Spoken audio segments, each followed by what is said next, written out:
টি-20 ক্রিকেটে পাকিস্তান আর পাকিস্তান দলে একজন শোয়েব মালিক। সোনালি সেই দিনগুলোর কথা কি মনে পড়ে? শোয়েব মালিক ছিলেন পাকিস্তানের ব্যাটিং লাইন আপের খুঁটি। এই খুঁটির উপর দাঁড়িয়ে বছরের পর বছর ধারাবাহিক ছিল পাকিস্তান। দেখে শুনে তেড়ে ফোড়ে কিংবা পরিস্থিতির দাবি মিটিয়ে মালিক সব রকম ব্যাটিং করতে জানতেন। ক্রিকেটের শেষ বলে কিছু নেই, তিনি সেটাও প্রমাণ করেছিলেন। 20 বছরের কম সময়ে আন্তর্জাতিক অঙ্গনে তার পা পড়েছিল। 40 পেরিয়েও তিনি খেলে গেছেন। মালিকই একমাত্র ক্রিকেটার যিনি 90 দশকে অভিষেক করেও 2020 সালের পর আন্তর্জাতিক ক্রিকেট খেলেছেন। অথচ তাকে দেখে মনে হতো কোনো তরুণ মাঠে দৌড়াচ্ছে। ক্যারিয়ার জুড়ে মালিকের ফিটনেস ছিল অবিশ্বাস্য। মালিককে নিয়ে আরেকটা কথা অনেকেই হয়তো জানেন না, তিনি জাতীয় দলের সুযোগ পেয়েছিলেন বোলার হিসেবে। বয়সভিত্তিক দলে তিনি শুধু স্পিনার হিসেবেই খেলতেন। অফ ব্রেক বোলিং দিয়ে নির্বাচকদের নজর কেড়েছিলেন। আন্তর্জাতিক ক্রিকেটে মালিক পা রেখেছিলেন 1999 সালে ওয়েস্ট ইন্ডিজের বিপক্ষে ওয়ানডে ম্যাচ দিয়ে। পাকিস্তান জাতীয় দলের বর্তমান ক্রিকেটার শাহিন শাহ আফ্রিদি, সাইম আইয়ুব ও ওয়াসিম জুনিয়রদের তখনও জন্মই হয়নি। বাবর আজমের বয়স ছিল মাত্র 5। পরে এই বাবর শাহিনদের সাথে জাতীয় দলে ক্রিকেট খেলেছেন মালিক। 1999 সালে নিজের ওয়ানডে অভিষেক ম্যাচে 8 ওভার বল করে 2টি উইকেট পেয়েছিলেন তিনি। তাই সেই ম্যাচে তাকে ব্যাট হাতে ভূমিকা রাখতে হয়নি। পরের অনেকগুলো ম্যাচেও স্পেশাল বোলার হিসেবেই পাকিস্তান স্কোয়াডে ছিলেন তিনি। কিন্তু ধীরে ধীরে তার ব্যাটিংটা ক্ষুরধার হয়ে ওঠে। ফলে টিম ম্যানেজমেন্ট তাকে প্রমোশন দিয়ে উপরে পাঠায়। আর তাই বিশ্বের একমাত্র ক্রিকেটার হিসেবে ওয়ানডেতে 1 থেকে 10 নম্বর সকল ব্যাটিং পজিশনে খেলতে নামার রেকর্ড আছে মালিকের। বব উলমার পাকিস্তানের কোচ হওয়ার পর তো তাকে ওপেনারই বানিয়ে দিয়েছিলেন। টেস্টেও 5টি ভিন্ন ভিন্ন পজিশনে ব্যাট করতে নেমেছেন তিনি।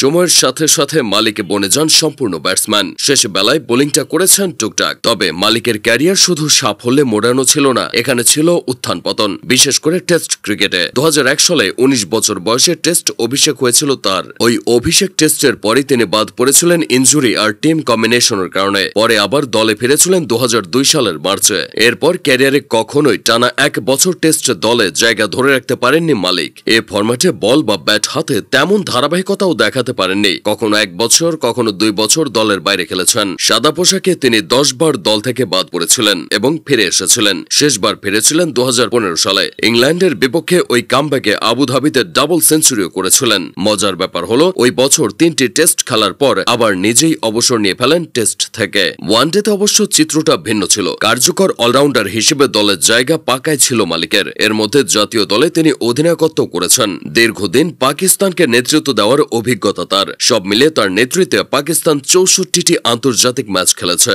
তবে 2009 সালে তিনি অধিনায়কত্ব হারান।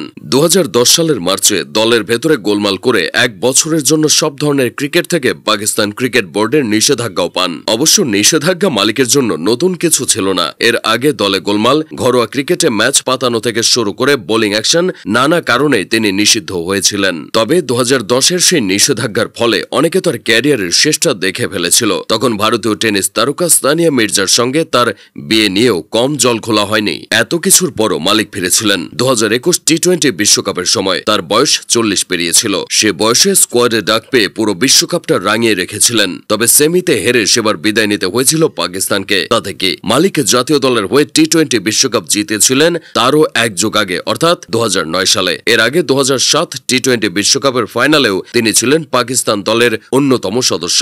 নেতৃত্ব দিয়ে দলকে তুলেছিলেন ফাইনালে। জাতীয় দলের পাশাপাশি সারা বিশ্বের ফ্রাঞ্চাইজি টুর্নামেন্টে মালিকের কদর ছিল। মালিক হয়তো বড় তারকা ছিলেন না, তবে বারবার কামব্যাক, অসাধারণ ফিটনেস আর হার না মানার স্বভাবে তিনি ছিলেন একজনই।